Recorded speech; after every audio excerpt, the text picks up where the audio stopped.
Hi friends, welcome to my channel. Muddu Sose ನಾಳೆಯ ಸಂಚಿಕೆಯಲ್ಲಿ ಏನಾಗುತ್ತೆ ನೋಡೋಣ ಬನ್ನಿ. ಶುರುವಿನಲ್ಲಿ ಈ ಕಡೆ ಸಾವಿತ್ರಿ ಅಂತೂ ಅಮ್ಮಮ್ಮ, ಅಯ್ಯೋ ಅಮ್ಮ, ನೀನು ಸಾಯೋಕ್ಕಿಂತ ಮುಂಚೆನೇ ನನ್ನ ಮಗಳಿಗೆ, ನನ್ನ ವಿನಂತಿಗೆ ಇಂತಿಷ್ಟು ಚಿನ್ನ ತಂದಿಡ್ತೀನಿ ಅಂತ ಹೇಳಿದ್ಯಾ, ಹಾಕಿಸ್ತೀನಿ ಅಂತ ಹೇಳಿದ್ಯಾ, ಈಗ ಹೀಗೆ ಹೋಗ್ಬಿಟ್ರೆ ಹೇಗಮ್ಮ ಅಂತ ಹೇಳಿ ಕಣ್ಣೀರು ಹಾಕ್ತಾರೆ.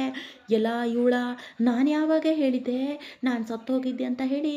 ಅಬ್ಬಬ್ಬಬ್ಬ, ಅದೇನು ನಾಟಕ ಮಾಡ್ತೀರೇ, ಮಾಡಿ ಮಾಡಿ ಇನ್ನೂ ಎಷ್ಟು ನಾಟಕ ಮಾಡ್ತೀರೋ ನಾನು ನೋಡ್ತೀನಿ ಅಂತ ಅಮ್ಮಮ್ಮ ಮನಸ್ಸೊಳಗೆ ಅನ್ಕೊತಾ ಇರ್ತಾರೆ. ಆಗ ಸಾವಿತ್ರಿನೂ ಕೂಡ ಇಲ್ಲಿ ಈಶ್ವರಿ ಕೂಡ ಬಂದ್ಬಿಟ್ಟು, ಅಯ್ಯೋ ಅತ್ತೆ ಅತ್ತೆ ಅತ್ತೆ, ನೀವು ಜೀವಂತವಾಗಿರುವಾಗ ನಂಗೆ ಮಾತು ಕೊಟ್ಬಿಟ್ರಲ್ಲ ಅತ್ತೆ, ಸುಭಾಸ್ನ ಕರ್ಕೊಂಡು ಬಂದು ಈ ಮನೆಗೆ ಬಿಡ್ತೀನಿ, ಈ ಮನೆಗೆ ಕರ್ಕೊಂಡು ಬರ್ತೀನಿ ಅಂತ ಮಾತು ಕೊಟ್ಬಿಟ್ರಲ್ಲ ಅತ್ತೆ, ಈಗ ನೀವೇ ಹೀಗೆ ಹೋಗ್ಬಿಟ್ರೆ ಯಾರತ್ತೆ ಸುಭಾಸನ್ ಕರ್ಕೊಂಡು ಬರ್ತಾರೆ, ಯಾರತ್ತೆ ನೀವು ಕೊಟ್ಟಿರೋ ಮಾತನ್ನು ಉಳಿಸ್ಕೊತಾರೆ ಅಂತ ಈಶ್ವರಿ ನಾಟಕ ಮಾಡ್ತಾ ಕಣ್ಣೀರು ಹಾಕ್ತಾ ಇರ್ತಾರೆ. ಎಲ್ಲ ಇವಳ, ಅಲ್ಲ ಈ ಹೆಣ್ಣೈಕ್ಳು ಸಾಮಾನ್ಯದವರಲ್ಲ, ಇವರಿಬ್ಬರು ಸೇರಿಕೊಂಡು ಏನು ನಾಟಕ ಮಾಡ್ತವ್ರೆ ಅಂತ ಇಲ್ಲಿ ಅಮ್ಮಮ್ಮ ಅಂದ್ಕೊಂಡು ಮನಸ್ಸಲ್ಲಿ ಅಂದ್ಕೊತಾ ಇರ್ತಾರೆ. ಈ ಕಡೆ ಸಾವಿತ್ರಿ ಭಲೆ ಇದ್ದಾಳ ಈಶ್ವರಿ, ಅಲ್ಲ ಸುಭಾಸ್ನ ಕರ್ಕೊಂಡು ಬರ್ತೀನಿ ಅಂತ ಯಾವಾಗ ಹೇಳಿದ್ಲು ಅಮ್ಮ, ಏನೂ ಇಲ್ಲ ಇವಳು ಏನು ಬೇಕು ಅಂತಲೇ ಹೇಳ್ತಾ ಇದ್ದಾಳೆ ಅಂತ ಸಾವಿತ್ರಿ ಮೂಜು ಮುರಿತಾ ಇರ್ತಾಳೆ ಈ ಕಡೆ ಈಶ್ವರಿಗೆ. ಎಲ್ಲ ಇವರ, ಅಲ್ಲ ಯಾವತ್ತೂ ಕೂಡ ನಾನು ಹಾಗೆ ಹೇಳಲೇ ಇಲ್ಲ, ನಾನು ಸತ್ತೋದೆ ಅಂತ ಹೇಳಿ ಈ ರೀತಿ ಡ್ರಾಮಾ ಮಾಡ್ತಾ ಇದ್ರಲ್ಲ ಇಬ್ಬರು ಸೇರಿಕೊಂಡು. ಈಗ ಗೊತ್ತಾಗ್ತಾ ಇದೆ ಇವ್ರ ಬಣ್ಣ ಏನು ಅಂತ. ಅಂದರೆ ನಾನು ಸತ್ತು ಹೋದರೆ ಇವರೆಲ್ಲನೂ ಕೂಡ ಹಾಗೆ ಮಾಡೋಣ ಅಂದ್ಕೊಂಡಿದ್ದಾರೆ, ನನ್ನ ಮಗ ಶಿವರಾಮನ ಮಣ್ಪಾಲ್ ಮಾಡಬೇಕು ಅಂದ್ಕೊಂಡವ್ರ ಹೇಗೆ ಅಂತ ಇಲ್ಲಿ ಅಮ್ಮಮ್ಮ ಯೋಚನೆ ಮಾಡ್ತಾರೆ. ಆಗ ಅಯ್ಯೋ ಅತ್ತೆ, ಯಾಕತ್ತೆ ಈಗ ಮಾಡಿಬಿಟ್ರಿ ಅತ್ತೆ, ನಮಗೂ ಮತ್ತು ಮೋಹನಂಗೂ ಆದಮೇಲೆ ಮತ್ತೆಲ್ಲ ವಿನಂತಿ ಇಲ್ಲಿ ಚಿತ್ರ ಹೆಸರಿಗೆ ಬರಿ ಅಂತ ಹೇಳಿಬಿಟ್ಟಿಯಲ್ಲ ಅತ್ತೆ, ನನ್ನ ಹತ್ರ ಹೇಳಿ ಯಾರ ಹತ್ರನೂ ಹೇಳಿದೆ ಹೀಗೆ ಕೈ ಕೊಟ್ಟು ಹೋಗ್ಬಿಟ್ಟಿಯಲ್ಲ ಅತ್ತೆ ಅಂತ ಹೇಳಿ ಈಶ್ವರಿ ಡ್ರಾಮಾ ಕ್ರಿಯೇಟ್ ಮಾಡ್ತಾ ಇರ್ತಾರೆ. ಆಗ ಅದನ್ನು ನೋಡಿ ಇಲ್ಲಿ ಎಲ್ಲರೂ ಕೂಡ ತುಂಬಾ ಶಾಕ್ ಆಗ್ತಾ ಇರ್ತಾರೆ. ಆಗ ಸಾವಿತ್ರಿ ಅಂತೂ ನೋಡ್ದ ವಿನಂತಿ, ಈ ಈಶ್ವರಿ ಸಾಮಾನ್ಯದವಳಲ್ಲ, ಅಲ್ಲ ಹೇಗೆ ನಾಟಕ ಮಾಡ್ತಾವಳು ನೋಡು ಅಂತ ಹೇಳ್ತಾರೆ. ಅವ್ವ ನೀನು ಮಾಡಿದ್ಯಲ್ಲವಾ, ಅದಕ್ಕೆ ಅವರು ಕೂಡ ಹಾಗೆ ಮಾಡ್ತಾ ಇದ್ದಾರೆ ಅಂತ ಇಲ್ಲಿ ವಿನಂತಿ ಹೇಳ್ತಾರೆ. ಏನೇ ಆಗಲಿ ನಾನು ಏನೋ ಅಂದಿದ್ದಕ್ಕೆ ಇವಳು ಆ ರೀತಿ ಯಾಕೆ ಹೇಳ್ತಾಳೆ, ಸುಭಾಸನೆ ಯಾಕೆ ಮನೆಗೆ ಕರ್ಕೊಂಡು ಬರಬೇಕು, ಡ್ರಾಮಾ ಮಾಡ್ತಾಳೆ ಅಂತ ಹೇಳಿ ಈಶ್ವರಿ ಮೇಲೆ ಕೋಪ ಮಾಡ್ಕೊತಾರೆ ಸಾವಿತ್ರಿ. ಅಣ್ಣಯ್ಯ ಪತ್ರದಾಗೆ ಇಲ್ಲಿ ವಿದ್ಯಾ ಮತ್ತು ಭದ್ರ ಒಂದಾಗಬೇಕು ಅಂತ ಬರ್ದೇವುತ್ತೆ ಅಂತ ಇಲ್ಲಿ ಗೋವಿಂದ ಹೇಳ್ತಾರೆ. ಆಗ ಭದ್ರವಳು, ಅಮ್ಮ ದಯವಿಟ್ಟು ನನ್ನನ್ನು ಕ್ಷಮಿಸು ಅವ್ವ, ನೀನಿರುವಾಗ ನಿನಗೆ ಬಾಯಿಗೆ ಬಂದಾಗ ಬೈದ್ಬಿಟ್ಟೆ, ನಿನ್ನ ಆಸೆ ನೀನು ನನ್ನ ಹತ್ರ ಬಂದು ಹೇಳಿದ್ರು ಕೂಡ ನಾನು ಅದನ್ನು ಅರ್ಥ ಮಾಡ್ಕೊಂಡಿಲ್ಲ, ದಯವಿಟ್ಟು ನನ್ನನ್ನು ಕ್ಷಮಿಸು ಅಮ್ಮ ಅಂತ ಹೇಳಿ ಇಲ್ಲಿ ನಾ ಯಾವುದೇ ಕಾರಣಕ್ಕೂ ವಿದ್ಯೆನ ದೂರ ಮಾಡ್ಕೊಳ್ಳಲ್ಲ ಅಂತ ಹೇಳಿ ಭಾಷೆ ಕೊಡ್ತಾರೆ. ಆಗ ವಿದ್ಯೆನೂ ಕೂಡ, ಅಮ್ಮಮ್ಮ ನಿಮಗೋಸ್ಕರ, ಕೇವಲ ನಿಮಗೋಸ್ಕರ ನಾನು ಗೌಡ್ರ ಜೊತೆ ಖುಷಿಯಾಗಿರ್ತೀನಿ ಅಂತ ವಿದ್ಯಾ ಹೇಳ್ತಾರೆ. ಅದನ್ನು ಕೇಳಿಸಿಕೊಂಡ ಅಮ್ಮಮ್ಮ ತುಂಬಾ ಖುಷಿ ಪಡ್ತಾ ಇರ್ತಾರೆ. ಅವ್ವ ಯಾಕೆ ಹಿಂಗೆ ಮಾಡ್ಲೋ ಏನೋ, ಅಲ್ಲ ಈ ವಿದ್ಯೆ ಮತ್ತು ಇವರಿಬ್ಬರನ್ನ ದೂರ ಮಾಡಬೇಕು ಅಂತ ನಾನು ಅನ್ಕೊತಾ ಇದ್ರೆ ಈ ಲೆಟ್ರಲ್ಲಿ ಬರೆದ್ಬಿಟ್ಟು ಅವರಿಬ್ಬರನ್ನ ಒಂದು ಮಾಡಿಬಿಟ್ಲಲ್ಲ, ಹೇಗಾದರೂ ಮಾಡಿ ವಿನಂತಿನ ನಾನು ಭದ್ರನ್ಗೆ ಮದುವೆ ಮಾಡಿಬಿಡೋಣ ಅಂತ ನಾನು ಅಂದ್ಕೊಂಡ್ರೆ ಈ ಮುದುಕಿ ಈ ಪತ್ರದಲ್ಲಿ ವಿದ್ಯೆ ಮತ್ತು ಭದ್ರ ಒಂದಾಗಬೇಕು ಅಂತ ಆಣೆ ಮಾಡ್ಕೊಂಡವಳೆ, ಸಾಯುವಾಗ ಹಾಗೆ ಸತ್ತಿಲ್ಲೂ ಇಲ್ಲ, ಇಲ್ಲಿ ನಮಗೊಂದು ತಲೆಯಲ್ಲಿ ಕಟ್ಬಿಟ್ಟೆ ಸತ್ಬಿಟ್ಲು ಅಂತ ಹೇಳಿ ಇಲ್ಲಿ ಸಾವಿತ್ರಿ ಕೋಪ ಮಾಡ್ಕೊತಾ ಇರ್ತಾರೆ. ಯಾಕೆ ಹಿಂಗೆ ಮಾಡಿಬಿಟ್ಲೋ ಏನೋ, ನಮ್ಮ ವಿನಂತಿ ಜೀವನವೇ ಹಾಳಾಗಿ ಹೋಗುತ್ತೆ, ವಿನಂತಿನ ಭದ್ರ ಜೊತೆ ಮದುವೆ ಮಾಡಿಬಿಟ್ಟು ಈ ಮನೆ ಆಸ್ತಿ ಎಲ್ಲ ನಾನೇ ಹೊಡಿಬೋದು ಅಂದ್ಕೊಂಡೆ, ಆದರೆ ಇದೇನಾಗ್ತಾ ಇದೆ ಇಲ್ಲಿ ಅಂತ ಹೇಳಿ ಸಾವಿತ್ರಿ ತುಂಬಾ ಬೇಜಾರು ಮಾಡಿಕೊಂಡು ಕೋಪ ಮಾಡ್ಕೊತಾ ಇರ್ತಾರೆ ಅಮ್ಮಮ್ಮನ ಮೇಲೆ. ಈ ಚಟ್ಟ ಕಟ್ಟಕ್ಕೆ ರೆಡಿಯಾಗಿರ್ತಾರೆ. ಅದನ್ನು ನೋಡಿದ ಭದ್ರಾಗೆ ತುಂಬಾ ಬೇಜಾರಾಗ್ತಾ ಇರುತ್ತೆ. ಅಯ್ಯೋ ದೇವ್ರೆ, ಇದೆಲ್ಲ ನೋಡ್ತಾ ಇದ್ರೆ ನಿಜನ ಸುಳ್ಳ ಅಂತಲೂ ಅರ್ಥ ಆಗ್ತಾ ಇಲ್ಲ, ನನ್ನ ಕನಸ, ನಮ್ಮ ಅಮ್ಮಮ್ಮಗೆ ಏನೂ ಆಗಬಾರ್ದು ಅಂತ ಎಷ್ಟು ಕನಸು ಕಂಡಿದ್ದೆ, ಆದರೆ ನಮ್ಮ ಅಮ್ಮಮ್ಮ ಈ ರೀತಿ ನಮಗೆ ಈ ರೀತಿ ಆಗುತ್ತೆ ಅಂತ ನಾನು ಅಂದ್ಕೊಂಡೇ ಇರಲಿಲ್ಲ, ಯಾವುದೇ ಕಾರಣಕ್ಕೂ ಹೀಗಾಗಬಾರ್ದು ಅಂತ ಹೇಳಿ ಭದ್ರ ತುಂಬಾ ನೊಂದ್ಕೊತಾ ಇರ್ತಾರೆ. ಅಮ್ಮಮ್ಮಗೆ ಒಂದು ಕ್ಷಣ ಕೂತ್ಕೊಳ್ಳೋಕ್ಕೂ ಆಗ್ತಾ ಇರಲಿಲ್ಲ. ಅಯ್ಯೋ ದೇವ್ರೆ, ಈ ಹಾಳಾದಿರುವೆ ಬೇರೆ ಕಾಟ ಕೊಡ್ತಾ ಇತ್ತಲ್ಲ, ಏನು ಮಾಡಲಿ ನಾನೀಗ, ಅಲ್ಲ ಏನು ಮಾಡೋದೀಗ, ಈ ನೊಣ ಹೂವಿಗೆ ಬೇರೆ ಬಂದ್ಬಿಟ್ಟೈತೆ, ಇದೀಗ ಹೋಗಂಗಿಲ್ಲ ಅನಿಸುತ್ತೆ ಅಂತ ಹೇಳಿ ಅದನ್ನು ಹೀಗಂತ ಹೇಳೋಕ್ಕೆ ಎದ್ಬಿಡ್ತಾರೆ.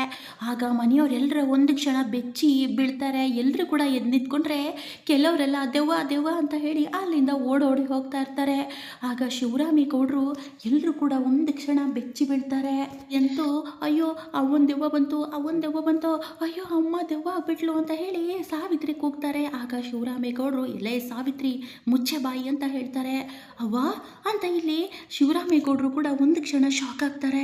ಇದೆಲ್ಲ ಅಂತ ಇಲ್ಲಿ ಶಿವರಾಮೇಗೌಡರು ಹೇಳ್ತಾರೆ, ಹೌದು ಕಣ್ಲ, ಇದೆಲ್ಲ ನಾನು ಬೇಕು ಅಂತಾನೆ ಮಾಡಿವನಿ ಅಂತ ಅಮ್ಮಮ್ಮ ಹೇಳ್ತಾರೆ. ಆಗ ಬಂದ ಜನಗಳೆಲ್ಲ ಶಿವರಾಮೇಗೌಡರಿಗೆ ಸರಿಯಾಗಿ ಬೈತಾರೆ. ಥೂ ಇವ್ರ ಜನ್ಮಕ್ಕಿಷ್ಟು, ಅಲ್ಲ ಇದೇನು ನಾಟಕ ಮಾಡ್ತಾ ಇದ್ದಾರಾ, ಹೇಗೆ ಸತ್ತೋಗಿದ್ದು ಅಂತ ಹೇಳಿಬಿಟ್ಟು ಈ ರೀತಿ ಮಾಡ್ತಾ ಇದ್ದಾರಲ್ಲ, ಇವರು ಒಬ್ಬರು ಎಮ್ ಎಲ್ ಆಗಿಬಿಟ್ಟು ಇವ್ರ ಮನೇಲಿ ಈ ರೀತಿ ಡ್ರಾಮಾ ಕ್ರಿಯೇಟ್ ಮಾಡ್ತಾರಲ್ಲ, ಇವ್ರಿಗೆ ಮಾಡೋಕ್ಕೆ ಕೆಲಸ ಇಲ್ವಾ, ನಮಗೆಲ್ಲ ಕೆಲಸ ಬಿಟ್ಬಿಟ್ಟು ಈ ರೀತಿ ಬಂದಿದ್ದೆ ದೊಡ್ಡ ತಪ್ಪಾಯಿತು ಅಂತ ಹೇಳಿ ಎಲ್ಲರೂ ಕೂಡ ಕೋಪ ಮಾಡ್ಕೊತಾರೆ. ಆಗ ಶಿವರಾಮೇಗೌಡರಿಗೆ ತುಂಬಾ ಬೇಜಾರಾಗ್ತಾ ಇರುತ್ತೆ. ಈ ಕಡೆ ಸಾವಿತ್ರಿ ಅಂತೂ, ಲೇ ಅವ್ವ ತಲೆಗಿಲೆ ಕೆಟ್ಟಾಯ್ತಾ ನಿನಗೆ, ಹೇಗೆ, ಅಲ್ಲ ಕಣವ್ವ ಇದೆಲ್ಲ ತಮಾಷೆ ಮಾಡೋ ಹೊತ್ತಾ, ಅಷ್ಟುಗೂ ಈ ರೀತಿಯೆಲ್ಲ ತಮಾಷೆ ಮಾಡ್ತಾ ಇದೆಯಲ್ಲ, ನಿನ್ಗೇನು ಹುಚ್ಕಿ ಚಿಡ್ದಾಯ್ತಾ ಹೇಗೆ ಅಂತ ಸಾವಿತ್ರಿ ಕೂಗಾಡ್ತಾರೆ. ಆಗ ಈಶ್ವರಿ, ಏನತ್ತೆ ಇದು, ಬಂದವ್ರ ಮುಂದೆಲ್ಲ ಈ ರೀತಿ ನಮ್ಮ ಮಾನ ಮರ್ಯಾದೆಯಲ್ಲೇ ಬೀದಿ ತಂದುಬಿಟ್ರಲ್ಲವ್ವ ಅತ್ತೆ, ಯಾಕತ್ತೆ ಹಿಂಗೆ ಮಾಡಿಬಿಟ್ರಿ, ಅಷ್ಟಕ್ಕೂ ನೀವು ಯಾಕೆ ಹಿಂಗೆ ಮಾಡಿದ್ದು ಅಂತ ಈಶ್ವರಿ ಕೇಳ್ತಾರೆ.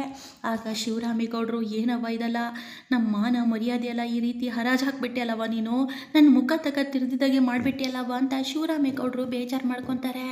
ಆಗ ಅಯ್ಯೋ ಶಿವರಾಮ, ನಾನು ದಯವಿಟ್ಟು ಕ್ಷಮಿಸ್ಲಾ, ನನ್ನನ್ನು ಕ್ಷಮಿಸು ಕಣ್ಲ, ನಾನು ಯಾಕೆ ಹಿಂಗೆ ಮಾಡ್ದಿದ್ದೆ ಅಂತ ನೀವು ಯಾರಾದರೂ ಒಬ್ಬರಾದರೂ ಕೇಳ್ತೀವ್ರಾ, ನೋಡಿ ಇದೆಲ್ಲ ನನ್ನ ಭದ್ರಾ ವಿದ್ಯೆಗೋಸ್ಕರನೇ ಮಾಡಿದ್ದು, ಇವರಿಬ್ಬರು ಒಂದಾಗ್ತಾ ಇಲ್ಲ, ನೀವು ಯಾರು ಕೂಡ ಅವರಿಬ್ಬರು ಮಾತನ್ನು ಕೇಳ್ತಾ ಇಲ್ಲ, ನೀವು ಯಾರು ಕೂಡ ಅವರಿಬ್ಬರನ್ನ ಹತ್ತಿರ ಮಾಡೋಕ್ಕೂ ಕೂಡ ನೋಡ್ತಾ ಇಲ್ಲ.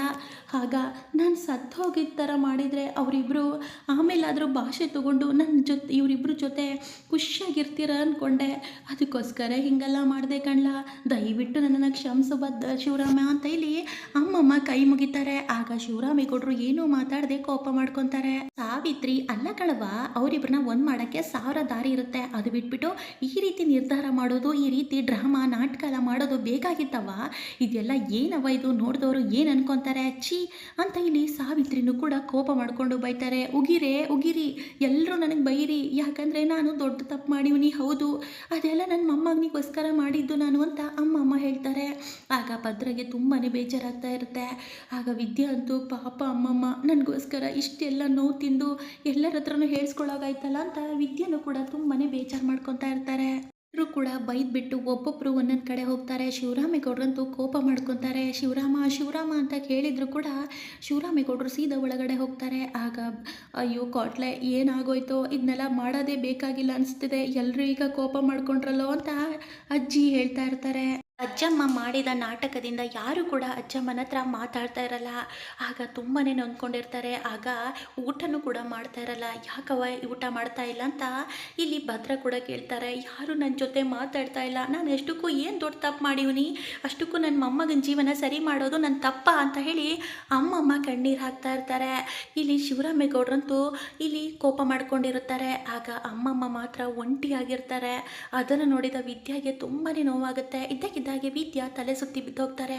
ಆಗ ಭದ್ರ ಅವರು, ವಿದ್ಯಾ ಏನಾಯ್ತು ವಿದ್ಯಾ, ವಿದ್ಯಾ ಮಾತಾಡು ವಿದ್ಯಾ ಅಂತ ಕೂಗಾಡ್ತಾರೆ. ಆಗ ಅಮ್ಮಮ್ಮಗೂ ಕೂಡ ಶಾಕ್ ಆಗುತ್ತೆ. ವಿದ್ಯಾ ಏನಾಯ್ತಮ್ಮ, ಅಯ್ಯೋಲ್ಲೇ ಭದ್ರ, ಮೊದಲು ಆಸ್ಪತ್ರೆ ತವ ಕರ್ಕೊಂಡು ಹೋಗು ಅಂತ ಅಮ್ಮಮ್ಮ ಹೇಳ್ತಾರೆ. ಆಗ ಅಮ್ಮಮ್ಮ ಬೇಜಾರಲ್ಲಿ ಇದ್ದಿದ್ದನ್ನು ನೋಡಿ ಶಿವರಾಮೇಗೌಡರಿಗೂ ಕೂಡ ಸಂಕಟ ಆಗ್ತಾ ಇರುತ್ತೆ.